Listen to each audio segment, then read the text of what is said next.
खालसा चौक के लोकार्पण कार्यक्रम में आज इस पवित्र गुरुद्वारा में उपस्थित उत्तर प्रदेश सरकार में मेरे वरिष्ठ सहयोगी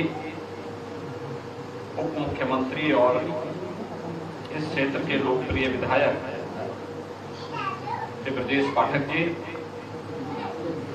लखनऊ की महापौर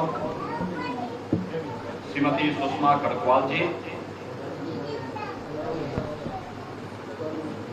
गुरुद्वारा कमेटी के प्रधान सरदार राजेंद्र सिंह बक्का जी, प्रधान गुरुद्वारा चंदननगर आलमबाग सरदार मनमोहन सिंह सेठी जी, प्रधान गुरुद्वारा यायागंज सरदार गुरमीत सिंह जी, प्रधान गुरुद्वारा आसियाना श्री जयेश चड्डा जी, प्रधान गुरुद्वारा पटेल नगर सरदार सुरजीत सिंह वाजी, सरदार शिवपाल सिंह एवर जी, उत्तर प्रदेश अल्पसंख्यक आयोग के सदस्य सरदार परविंदर सिंह जी, प्रधान गुरुद्वारा आलमबाग सरदार निर्मल सिंह जी, सरदार राजेंद्र सिंह भक्की जी, भारतीय जनता पार्टी के महानगर के अध्यक्ष श्री आनंद द्विवेदी जी, हमारे पार्षदगण और उपस्थित भाइयों बहनों, आज खालसा चौक के नामकरण और लोकार्पण कार्यक्रम के अवसर पर मैं आप सबको हृदय से बधाई देता हूं। ये हमारा सौभाग्य है कि गुरु गोविंद सिंह जी महाराज ने सन 1699 में भारत की धर्म और संस्कृति को सुरक्षित रखने के लिए विदेशी आक्रांताओं के खिलाफ जिस खालसा पंथ की स्थापना की थी, ऐसे उद्धारक के रूप में खालसा पंथ लगातार देश और धर्म की रक्षा करने के लिए सदैव अग्रणी भूमिका के साथ काम किया है और खालसा चौक की स्थापना आज अपने इतिहास को एक बार स्मृतियों को ताजा करने और उनकी प्रति कृतज्ञता ज्ञापित करने का एक अवसर है। मैं इस अवसर पर आप सबको हृदय से बधाई देता हूं, अपनी शुभकामनाएं देता हूं। बोले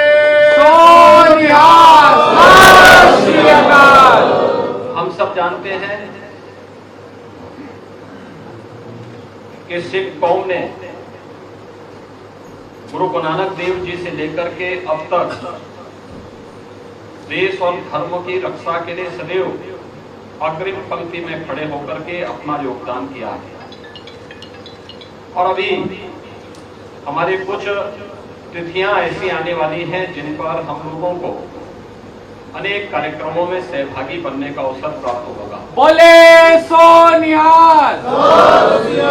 24 नवंबर को ही गुरु तेग बहादुर जी का पावन शहीदी दिवस आएगा। 27 नवंबर को कार्तिक पूर्णिमा के दिन गुरु नानक देव जी का प्रकाश पर्व आएगा। दिसंबर में फिर 26 वीर बाल दिवस के रूप में हम सब उस आयोजन के साथ जुड़ेंगे। और ये मेरा सौभाग्य है कि हमारी पार्टी ने, आदरणीय प्रधानमंत्री जी ने जब मुझे उत्तर प्रदेश में सेवा करने का अवसर दिया तो उत्तर प्रदेश के मुख्यमंत्री कार्यालय में इससे पहले हो सकता है कुछ अन्य आयोजन होते रहे होंगे, लेकिन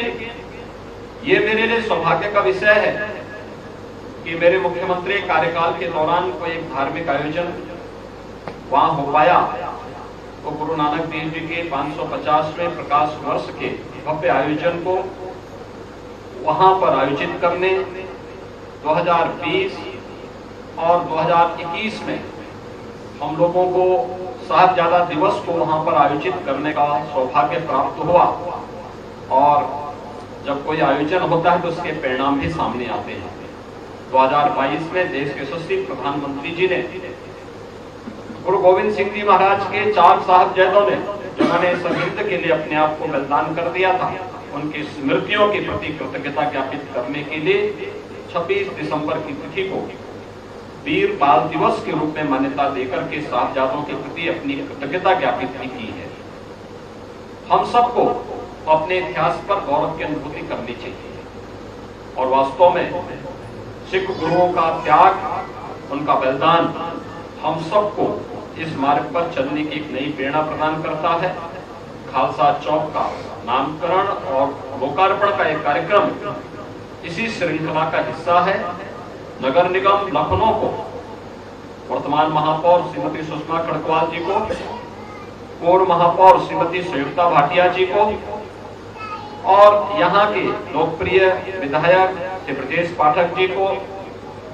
यहाँ के लोकप्रिय सांसद माननीय श्री राजनाथ सिंह जी को, हमारे पार्षदगण हैं, पदाधिकारीगण हैं और खासतौर पर इस पूरे कार्यक्रम के प्रति जिनका लगातार हो रहा है, सरदार राजेंद्र सिंह बत्रा जी, सरदार परविंदर सिंह जी और अन्य जिन लोगों ने भी ये प्रेरणा दी कि कार्यक्रम इस रूप में होना चाहिए, इस चौक का नामकरण इस रूप में होना चाहिए, उन सबको मैं हृदय से अभिनंदन करता हूं। आप सबको हृदय से बधाई देता हूं और आपको आश्वस्त करना चाहता हूं कि हम सब हमेशा सिख इतिहास के ओर से गौरवान्वित होते हैं, उससे प्रेरणा प्राप्त करते हैं। इस अवसर पर मैं एक बार फिर से आप सबको हृदय से बधाई देता हूं, शुभकामनाएं देता हूं। धन्यवाद। जय हिंद। बोलो बोले सो निहाल।